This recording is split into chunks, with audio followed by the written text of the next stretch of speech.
And it is important that we tell everybody that the modern welfare state is collapsing from its own weight, its own illogic, and its own coercion. Now here's the issue. What are we going to transition into? More tyranny or liberty? And that's the battle. Are we going to transition into a society in which the government continues to coerce and seize and impose and abuse and torment, as Obama preaches? Or one that returns to justice and righteousness and individualism and private property, as the founders preached? Well, I do a lot of reading, particularly philosophy and history. And I am focused on like a laser, on Karl Marx. I am focused like a laser on his cohort, Friedrich Engels.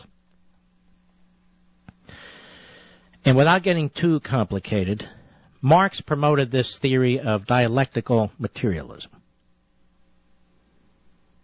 Hegel came up with this theory of dialecticalism. But to keep it simple, let me focus on Marx. Marx believed, bottom line, that the proletariat, we would call the proletariat today the middle class, would rise up against the bourgeois, meaning the capitalists, and demand socialism. He believed that socialism was the natural outcome of the human condition and materialism. And he worked on this theory. I don't think he was a particularly smart guy. I think he was more political advocate than philosopher, but that's just one man's opinion. With Friedrich Engels. Engels believed that the larger the proletariat, that is the middle class, the greater the chance for a socialist revolution. Well, they were both wrong. Because in the United States of America, the middle class, and the reason I don't like this middle class term is because it's a Marxist phrase. We don't have classes in this country. Oh, yes, the politicians create classes based on wealth or income, based on whatever suits their purposes so they can divide us into an internal revenue code. Okay, you're rich because we say you earn this much. You're middle class because... I will use these terms, but let me stipulate up front that I don't embrace them.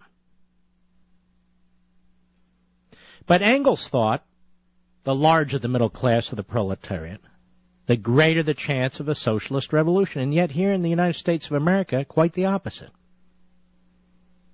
The larger the so-called middle class, the less chance of a socialist revolution. And this is driving the Marxist ideologues of one bent or another in the Obama administration crazy. And in Congress, crazy. And this is why they rammed home government-run health care. They cannot believe that despite their propaganda, their demagoguery, their dissembling, their deceit, despite the help from academia and the media, the quote-unquote proletariat or middle class didn't support it. This is a great blow to them. So now they have to exercise raw power. And isn't it true that Marxism always fails for this very reason? It always winds up with the exercise of raw power. They can't win by persuasion or influence. They can't win by debate. It's always raw power.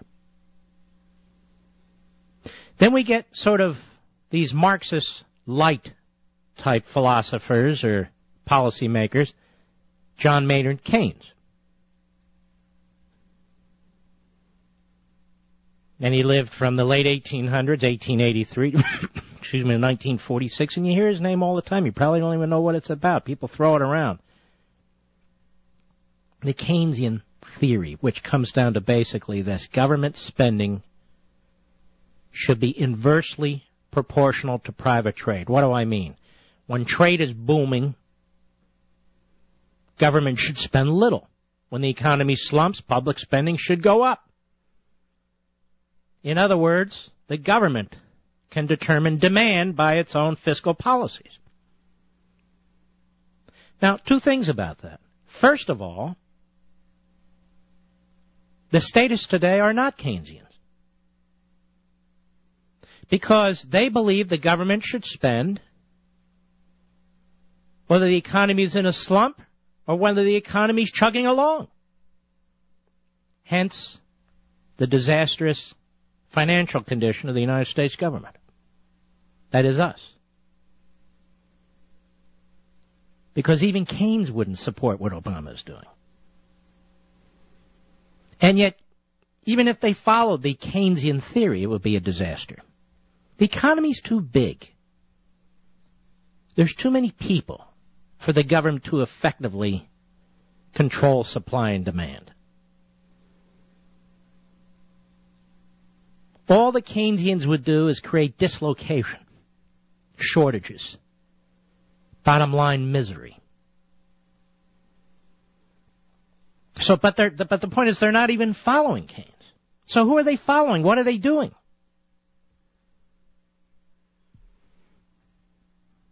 Well, they're just following what they believe is the quickest way to keep and exercise power. I call them Marxists and socialists. They're those things, but more. Statist is the right word, because they have almost a Pavlovian attachment to big, authoritarian, iron-fisted government.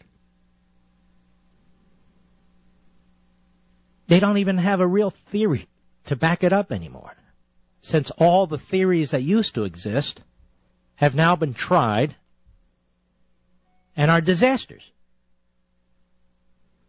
So the key, back to the beginning, is understanding that what we are witnessing is the collapse of the modern welfare state, the collapse of the little labels they give them, the New Deal, the Fair Deal, the Square Deal, the Great Society, and Obamonomics. They don't work. They've never worked. But now there's been societal experimentation with these utopian theories. Now that we know as a matter of fact that they don't work, what do we say about those and to those who persist in promoting even perverted versions of them? Who are so reckless they can't even follow Keynes. Who are so reckless they distort even Marxism. What are we dealing with here, ladies and gentlemen? We're dealing flat out with a rogue government, a rogue administration, a rogue Congress that rejects virtually all theories of human governance and behavior and activity, that dismisses logic, dismisses history and experience, even dismisses reason. They're out there on the edge of the cliff, dragging all the rest of us with them. That's where we are. The collapse of the modern welfare state. Now, which direction are we going to go in? Are we going to go toward the constitutionalism that founded this great nation and brought all the liberty and wealth and opportunity and jobs that have been the envy of the rest of the world? Or are we going to continue blindly down a path of lies and deceit and destruction. That's the choice. That's the choice this November.